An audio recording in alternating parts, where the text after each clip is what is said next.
Assalamualaikum warahmatullahi wabarakatuh.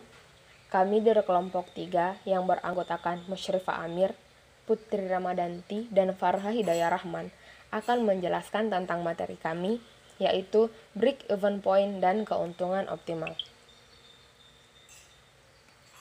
Yang pertama, apa itu break-even point?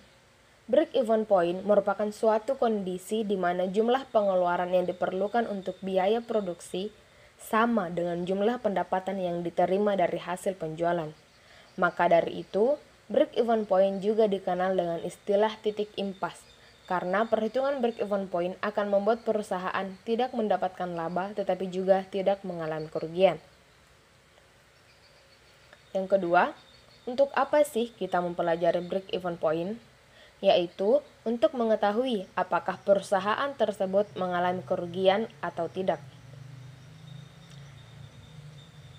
Yang ketiga, apa manfaat mempelajari break-even point? Yaitu untuk menentukan harga jual, kemudian menentukan tingkat penjualan minimal, dan pengendalian aktivitas produksi. Selanjutnya, hal-hal yang perlu diperhatikan dalam menghitung break-even point adalah sebagai berikut. Yang pertama, biaya pada berbagai kegiatan dapat diperkirakan jumlahnya dengan tepat, sehingga jika terjadi perubahan produksi, dapat dijabarkan menjadi perubahan tingkat biaya. Yang kedua, biaya-biaya yang muncul dapat dipisahkan secara jelas, mana yang termasuk dalam biaya tetap dan mana yang termasuk biaya variabel. Hal ini karena analisa break-even point dapat dihitung jika sebagian besar biaya merupakan biaya tetap. Yang ketiga, tingkat penjualan sama dengan tingkat produksi, sehingga tidak akan ada perubahan persediaan karena barang dianggap habis terjual. Yang keempat, harga jual produk diketahui sehingga tidak merubah harga di pasar. Yang kelima, biaya variabel setiap unit sama dengan volume produksi, sehingga efisiensi perusahaan pada berbagai tingkat tidak berubah. Yang keenam, tidak ada perubahan kebijakan tentang biaya tetap secara mendadak.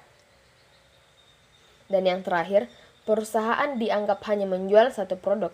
Jika kenyataannya tidak, maka perlu mempertahankan penjualan campur atau sales mix. Selanjutnya yaitu rumus menghitung break-even point, bisa dilihat sendiri pada layar. Adapun keterangannya yaitu yang pertama, VFC atau fixed cost yang berarti biaya tetap. Yang kedua, VC atau variable cost yang berarti biaya variabel per unit. Dan yang terakhir, simbol P yaitu harga jual per unit atau price.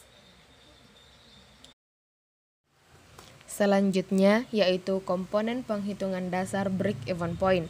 Yang pertama, fixed cost merupakan biaya tetap jika adanya tindakan produksi atau meskipun perusahaan tidak berproduksi. Yang kedua, variable cost merupakan biaya per unit yang sifatnya dinamis tergantung dari tindakan volume produksinya. Yang ketiga yaitu selling price. Komponen ini adalah harga jual per unit barang atau jasa. Dan yang terakhir, sebagai kesimpulan, break-even point adalah titik di mana pendapatan sama dengan modal yang dikeluarkan atau impas.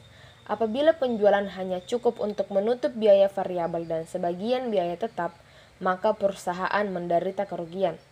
Sebaliknya akan memperoleh keuntungan bila penjualan melebihi biaya variabel dan biaya tetap yang harus dikeluarkan.